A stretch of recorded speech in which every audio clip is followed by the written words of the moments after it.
It's an old case and a cold case, but now it will get a new look by a new set of eyes. Sean Beatty died in a suspicious house fire 5 years ago down in Bryan County. Now the OSBI is turning the case over to a group of students at Auburn University in Montgomery, Alabama.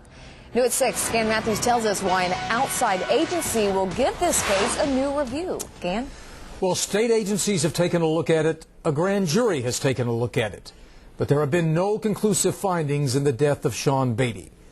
Her family and friends, who believe she was murdered, hope a new state law will succeed where other efforts have not. Sean Beatty, wife, mother, diving enthusiast, died in a house fire in January 2005. The state fire marshal said it was arson. By the time the OSBI was called in, almost a year later, the trail was cold.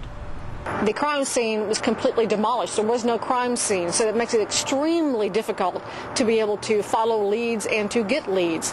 The medical examiner found Beatty died from smoke inhalation, but that's all.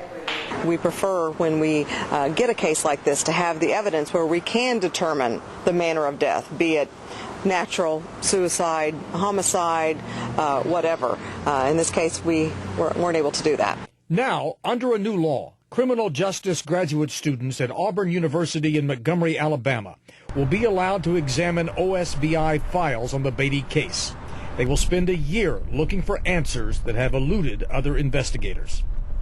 They break down into certain groups within that class and look at specific parts of the case and then come together and make basically a final report, areas they think are important. In a few months, we may know if the death of Sean Beatty will turn into a closed case.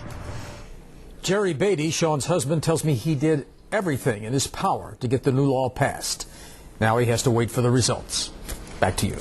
All right, Gannon. Representative Susan Tibbs of Tulsa is one of the co-authors of the bill. She says she thinks it will be a great way to help the OSBI solve